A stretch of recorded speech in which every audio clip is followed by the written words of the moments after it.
한국경제TV 생생한 실전 투자 정보 와우퀵.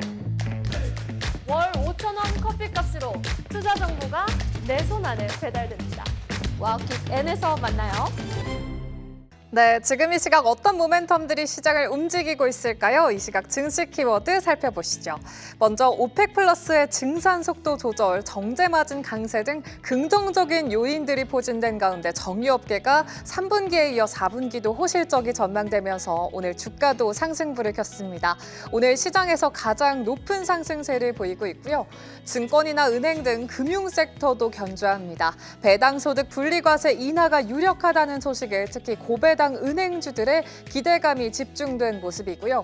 온실가스 테마주도 강합니다. 당정이 2035년 국가 온실가스 감축 목표를 53%에서 61%로 최대 목표를 높이면서 수혜가 전망되고 있습니다. 또 지난주 큰 폭으로 하락했던 조선주는 반등에 나섰는데요. HD현대중공업과 삼성중공업의 수주 소식이 들려오면서 상승불을 켠 모습 특징적입니다.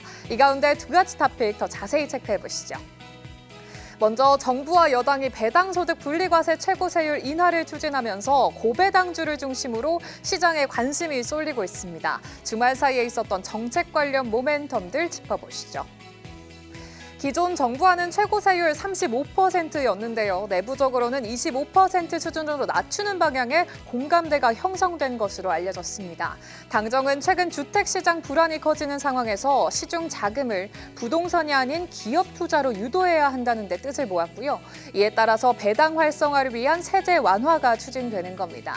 만약 이 인하안이 국회를 통과할 경우엔 연간 배당금이 3억 원 추가 구간의 세율이 35%에서 25%로 인하가 되고요. 이렇게 완화가 되면 고배당 금융주의 중심의 투자 매력이 더 커질 거라는 전망이 나오고 있습니다.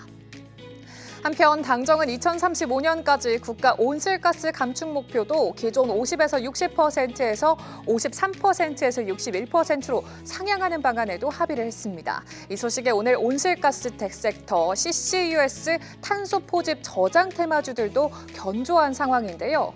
세율 완화로 투자 심리가 회복될지 그리고 이런 정책적인 변화가 금융시장에 새로운 온기를 불어넣을 수 있을지 지켜보셔야겠습니다. 이어서 국민연금 관련 수급 소식도 확인해 보시죠. 국민연금이 올해 들어서 200조 원 넘는 수익을 거두면서 사상 최대 실적을 기록했습니다. 덕분에 이제 국내 주식은 다 채워서 팔기만 남은 거 아니냐 이런 수급 이탈의 우려도 다시 짚히고 있는데요. 주식 비중 조정 가능성이 그 우려를 덜어낼 전환점이 될 수 있을지 관심이 모이고 있습니다. 올해 국민연금의 운용자산은 1,400조 원을 돌파하면서 누적 수익률은 20%를 넘어섰습니다. 특히 국내 주식 수익률이 60% 이상 오르면서 전체적인 수익을 이끌었고요. 삼성전자와 SK하이닉스 등 대형 반도체주가 핵심적인 역할을 했습니다. 글로벌 연기금에서도 보기 힘든 성과에 세계 3대 연기금 중 수익률 1위라는 평가와 함께 연말에는 25%의 수익률도 가능하다는 전망이 나오고 있는데요. 하지만 동시에 국민연금이 이미 국내 주식 목표 비중을 거의 다 채웠다는 점이 부담으로 지적돼 왔죠. 이제 팔아야 하는 거 아닌가 하는 우려가 있었던 겁니다. 다만 이번에 언급된 전술적 자산 배분, 즉 TAA가 그 우려를 덜어낼 가능성을 보이고 있습니다. 국민연금은 기존 목표치인 14.9%의 표준 편차 3%포인트에 이 비중 조정을 허용하고 여기에 2%포인트까지 특정 자산을 담거나 덜 수 있는 TAA로 추가 30조 원가량을 더 담을 수 있는 여력이 생겼다고 하는데요. 우려 섞인 시각도 있지만 일단 시장에서는 이 정도 규모면 코스피 지수 4,500선까지도 연금이 버팀목이 될 수 있다는 분석이 나오고 있습니다. 해당 이슈들에 대한 이 시각 관전 포인트도 확인해 보시죠.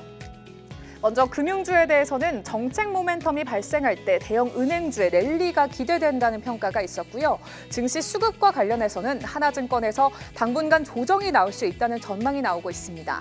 현재 보통 조정 구간에서는 외국인 투자자가 빠져나가면서 환율이 급등했다가 다시 돌아오면서 지수가 회복이 되는데 그 사이 개인과 기관 투자자들이 수급을 받쳐주는지가 굉장히 중요한 상황이죠.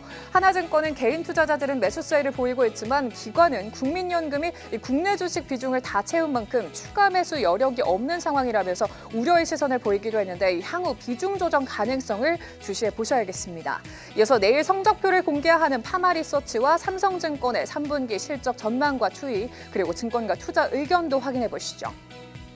먼저 파마리서치는 3분기 매출이 전년 대비해서 60% 늘어나면서 1,400억 원대를 기록할 것으로 전망되고 있고요.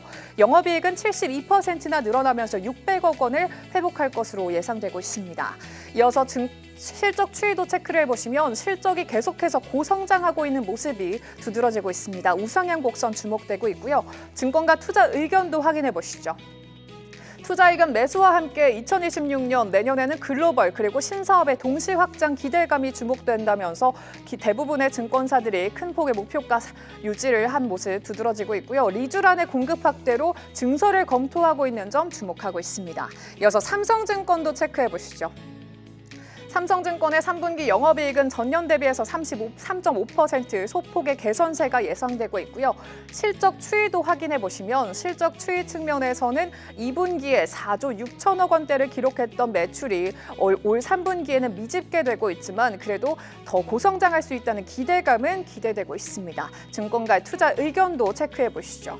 증권가에서는 투자 의견 매수와 함께 목표가를 각각 10만 4천 원, 10만 원으로 상향한 모습 두드러지고 있고요. 연내 발행어음과 주주환원 기대감이 계속해서 상존하고 있다고 짚어낸 점 특징적이었습니다. 이렇게 IR센터까지 확인해봤고요. 이 시각 증시 키워드 토대로 현명한 투자 전략 함께 세워보시죠.